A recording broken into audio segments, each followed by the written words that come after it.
बच्चों, एक बार फिर से स्वागत है आपका हमारे यूट्यूब चैनल पे। और आज हम पढ़ रहे हैं कक्षा 9 की हिंदी पाठ्य पुस्तक के अंतर्गत काव्यखंड का पाठ 1 कबीरदास जी। कबीरदास जी द्वारा रचित आज हम उनकी साखी पढ़ने वाले हैं। कक्षा 9 की हिंदी पाठ्य पुस्तक से काव्यखंड का पहला पाठ है। इस वीडियो में हम कबीर जी का जीवन परिचय देखते हैं बच्चों। अगले वीडियो में हम साखी के दोहों को पढ़ेंगे। तो चलिए शुरू करते हैं बिना देरी के। परिचय, जीवन परिचय, जो कि 5 नंबर के लिए आपकी कक्षाओं में पूछा जाता है। कबीरदास जी का जीवन परिचय कुछ इस तरह से है, 5 नंबर के लिए आपकी परीक्षाओं में आता है। आपको इस तरह से लिखना है कि ऐसा माना जाता है। यदि आप इतना नहीं लिखना चाहते हैं तो आप डायरेक्टली जो है अपना जो है परिचय ऐसे भी शुरू करते हैं कि कबीर का जन्म 1455 संवत में हुआ था। इस तरह से भी आप शुरू कर सकते हैं। या अगर आप डिटेल में लिखना चाहते हैं अच्छी तरीके से, आपको 5 में से 5 नंबर पूरे चाहिए, तो आप इन बातों को अच्छे से ध्यान रखेंगे, ठीक है ना। ऐसा माना जाता है कि महान कवि एवं संत, समाज सुधारक महात्मा कबीर का जन्म काशी में सन 1398 ईस्वी। अब बच्चों, यहाँ अक्सर बच्चों को जो है ये कन्फ्यूज़न हो जाता है कि यहाँ दो परिचय दिए, दो उनका जो है जन्म दिया हुआ है। एक तो जो है 1398 दिया है और दूसरा संवत 1455। तो हम किसे लिखें? तो यदि हम हिंदी कैलेंडर की बात करें तो हिंदी के अनुसार आपका 1398 होगा। और नहीं, सॉरी, मिस्टेक हो गया। अंग्रेजी कैलेंडर के अनुसार जो है सन 1398, और हिंदी कैलेंडर के अनुसार जिसमें संवत लिखा है वो हिंदी कैलेंडर के अनुसार आपका जन्म 1455 संवत में हुआ था। बात करें आगे, तो अगर आपको दोनों याद रहता है तो अच्छी बात है। नहीं, आपको अगर इंग्लिश वाला अगर आपको याद है तो आप 1300 जो है 98 उनका जो है लिख सकते हैं, सन 1398 ईस्वी। आगे बात करें तो कबीर पंथ में इनका आविर्भाव काल 1455 ज्येष्ठ शुक्ल पक्ष पूर्णिमा सोमवार के दिन माना जाता है। इतना आप सबसे पहले कबीर का परिचय देंगे। इसके बाद आप आगे लेकर चलेंगे और इनके जन्म स्थान के संबंध में बताएंगे कि इनके जन्म स्थान के संबंध में 3 मत है। कुछ विद्वान मानते हैं कि आपका जन्म काशी में हुआ है, कुछ विद्वान मानते हैं मगहर, तो कुछ मानते हैं आजमगढ़। यानी अनेक विद्वानों ने जो है अपने अपने जो है अनुसार इनके जन्म स्थान के बारे में वर्णन किया है। और तो और अनेक प्रमाणों के आधार पर इनका जन्म स्थान काशी ही मानना उचित है। यानी कई प्रमाण भी ऐसे मिले हैं जिसके आधार पर हम ये निर्णय ले सकते हैं, जिसके आधार पर हम ये कह सकते हैं कि कबीर का जो जन्म है वह काशी में ही हुआ था। चलिए बच्चों, आगे चलते हैं।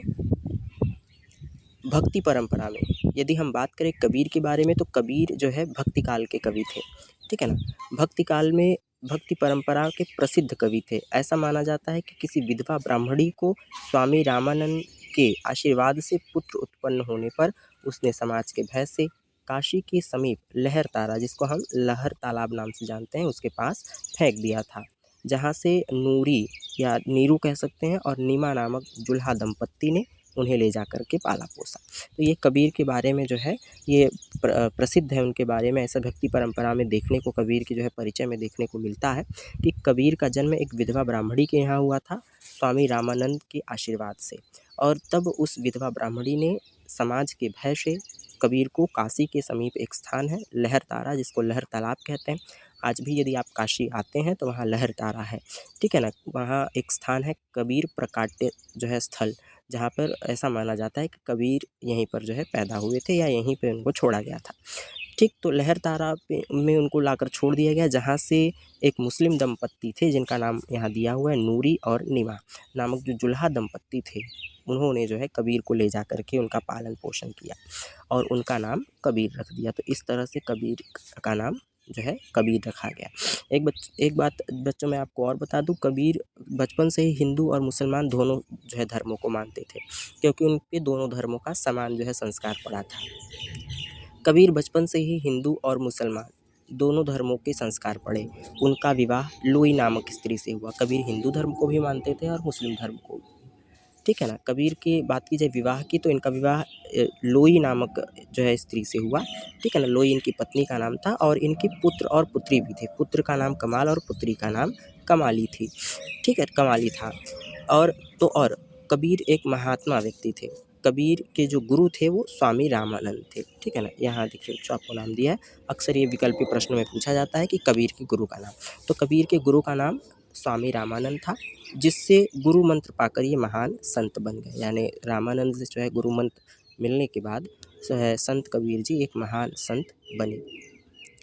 आगे अगर बात की जाए कबीर के परिचय के बारे में, तो जीवन के अंतिम समय में यानी जब इनकी मृत्यु का समय आया तब आप मगहर चले गए थे, क्योंकि उस समय ऐसा मानना था लोगों का कि मगहर में मरने वाला व्यक्ति नर्क में जाता है। तो कबीर ने सोचा कि जिन जीवन भर जिस जो है ईश्वर की मैंने आराधना की, जिस ईश्वर को मैंने पूजा, अगर वो मरने के बाद मुझे जो है नर्क दे दे तो उसकी पूजा करने से लाभ क्या। इसीलिए इस आडंबर, इस जो है जो लोगों का जो है ये की भ्रांति थी, इस भ्रांति को तोड़ने के लिए कबीर मगहर चले गए, क्योंकि कबीर एक समाज सुधारक के तौर पर भी जाने जाते हैं। और कबीर ने समाज में फैली तमाम बाह्य आडंबरों, तमाम रूढ़ियों को जो है समाप्त करने का काम किया था। तो अपने समय के आप जो है एक बहुत ही प्रसिद्ध समाज सुधारक भी रहे हैं, ठीक है ना। उस समय ये धारणा प्रचलित थी कि काशी में मरने से व्यक्ति को स्वर्ग प्राप्त होता है तथा मगहर में मरने से नरक। यानी लोग ऐसा मानते थे कि जो व्यक्ति काशी में मरे तो वो स्वर्ग जाता है, और जो व्यक्ति मगहर में मरे तो वो नरक में जाता है। समाज में प्रचलित इस अंधविश्वास को दूर करने के लिए कबीर अंतिम समय में मगहर चले गए थे। यानी इस अंधविश्वास को दूर करने के लिए कबीर मगहर चले गए, जहाँ पे आपका निधन हुआ। कबीर की मृत्यु के समय अनेक मत हैं, लेकिन कबीर परिचय में लिखा हुआ मत सत्य प्रतीत होता है कि 20 वर्ष में ये चेतन हुए और 100 वर्ष तक भक्ति करने के बाद मुक्ति पाई, ऐसा माना जाता है, ठीक है ना। तो कबीर के निधन के विषय में तो अलग अलग मत है, लेकिन जो एक रचना है जिसका नाम जो है यहाँ पर कबीर परिचय दिया हुआ है, इस कबीर परिचय में यदि हम बात करें तो कबीर परिचय में जो है ऐसा लिखा हुआ, ऐसा वर्णन मिलता है कि कबीर दास जी जो है 20 वर्ष में आप उत्पन्न हुए, यानी 20 वर्ष में ये चेतन हुए, अर्थात 20 वर्ष की अवस्था में आपने जो है चैतन्य को प्राप्त कर लिया और 100 वर्ष तक आपने भक्ति की और फिर मुक्ति पाई। कबीर की आयु 120 वर्ष मानी जाती है, यानी बहुत जो है ऐसा जो है देखने को मिलता है, बहुत से लोग मानते हैं कबीर की आयु 120 वर्ष थी, ठीक है ना। संवत 1455 और अंग्रेजी कैलेंडर के अनुसार बात करें तो 1575 में 120 वर्ष की अवस्था में इनका देहांत हुआ था। कबीर पंथ के अनुसार उनकी मृत्यु काल संवत 1575 शुक्ल एकादशी बुधवार को माना जाता है। इनके शव का संस्कार किस विधि से हो, इस बात को लेकर हिंदू मुसलमानों में विवाद हुआ। हिंदू इनका दाह संस्कार करना चाहते थे और मुसलमान दफनाना चाहते थे, ठीक है ना। जब कबीर का देहांत हुआ, जब कबीर का निधन हुआ, तो लोगों में जो है तमाम प्रकार के जो है हिंदू और मुसलमान जो इनके अनुयायी थे, दोनों धर्म के लोग इन्हें मानते थे। तो हिंदू चाहते थे कि इनका जो है दाह संस्कार किया जाए, इनको जलाया जाए, और मुस्लिम चाहते थे कि इनको दफन किया जाए। तो दोनों मतों में, दोनों जो है हिंदू और मुसलमानों में विवाद हो गया, ठीक है ना। तो एक ऐसी किंवदंती, एक ऐसी कथा, एक ऐसी कहानी प्रचलित है कि कबीर को जब रखा गया था जिस स्थान पर, और उनके ऊपर जो है कफन डाला गया था, जो चद्दर डाला गया था, ऐसी आकाशवाणी हुई कि उस चद्दर को हटाया जाए। और जब उस चद्दर को हटाया गया तो वहाँ कबीर का शव नहीं था, वहाँ कुछ पुष्प पड़े हुए थे, ऐसा जो है कथा सुनने को मिलता है। तो ठीक है ना। इस किंवदंती के अनुसार यदि माने तो इनके शव पर से जब कफन हटाया गया तो शव के स्थान पर पुष्प राशि ही दिखाई दी, जिसे दोनों धर्मों के लोगों ने आधा आधा बांट लिया और दोनों संप्रदायों में उत्पन्न जो विवाद था वो समाप्त हो गया। अर्थात मुसलमान जो है अपने हिस्से का ले गए और जो हिंदू थे वो अपने हिस्से का ले गए, और अपनी अपनी तरह से उन्होंने जो है उसका दाह संस्कार किया या दफन कर दिया। बात की जाए कबीर की साहित्यिक सेवाओं की, तो जो है भक्ति काल में जो है आपने जो है महत्वपूर्ण साहित्य की सेवा की है, ठीक है ना। आप भक्ति काल के प्रमुख कवि थे, ठीक है ना। कबीर को शिक्षा प्राप्ति का अवसर प्राप्त नहीं हुआ था, यानी ये पढ़े लिखे नहीं थे, कबीर शिक्षित नहीं थे। उनकी काव्य प्रतिभा उनके गुरु रामानंद की कृपा से जागृत हुई, यानी कविता कहने, दोहा कहने की जो शक्ति है, दोहा कहने की जो प्रतिभा है, उनको उनके गुरु रामानंद जी से मिली। अतः यह निर्विवाद रूप से सत्य है कि इन्होंने स्वयं अपनी रचनाओं को लिपिबद्ध नहीं किया है, ठीक है ना। यानी कि ये सत्य है कि इन्होंने अपनी रचनाओं को स्वयं लिपिबद्ध, यानी स्वयं नहीं लिखा है, स्वयं उसकी उन रचनाओं को नहीं जो है संकलित किया है, बल्कि जो इनके अनुयायी थे उन्होंने जो है इनकी रचनाओं को, इनकी वाणियों को, इनकी जो है दोहों को संग्रहित करने का काम किया है। अपने मन की अनुभूतियों को इन्होंने वास्तविक रूप से साखी में व्यक्त किया। अनपढ़ होते हुए भी कबीर ने जो काव्य सामग्री प्रस्तुत की वह अत्यंत विस्मयकारी है। ये भावना की प्रबल अनुभूति से युक्त, उत्कृष्ट रहस्यवादी, समाज सुधारक, पाखंड के आलोचक तथा मानवता की भावना से ओतप्रोत भक्तिकाल के कवि थे।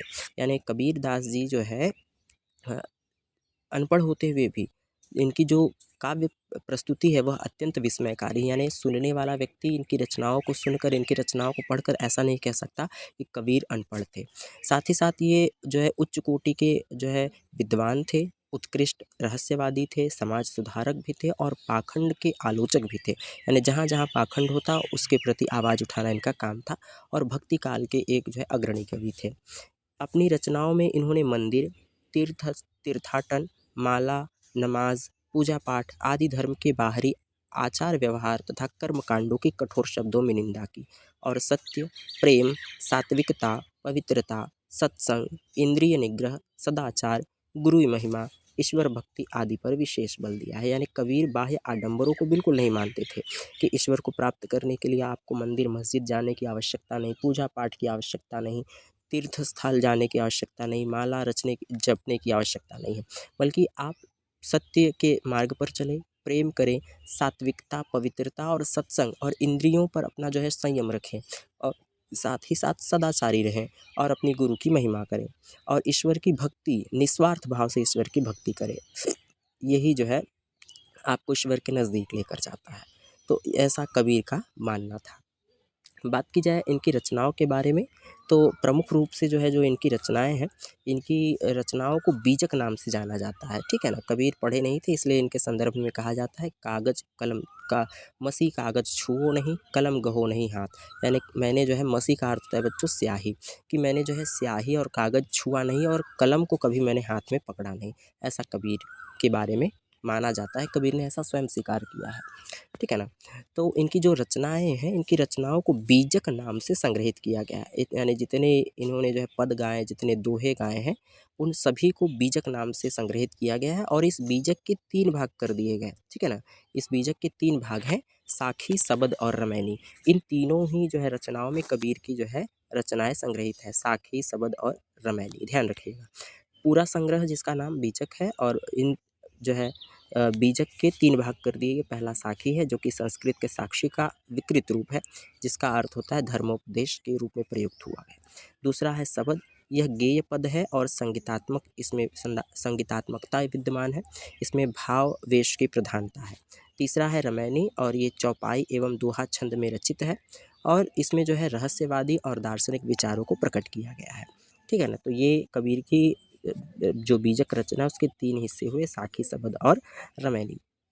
आगे बात की जाए शैली की, तो कबीर की जो भाषा शैली थी वो मिली-जुली, क्योंकि ये एक स्थान पर नहीं रहा करते थे, विभिन्न जो है भारत के अलग-अलग प्रांतों में ये भ्रमण करते रहे, अलग-अलग जगहों पर जाते रहे, इसलिए इनकी भाषाओं में अरबी, फ़ारसी के साथ-साथ भोजपुरी, पंजाबी, बुंदेलखंडी, ब्रज, खड़ी बोली आदि का जो है मिला-जुला रूप देखने को मिलता है।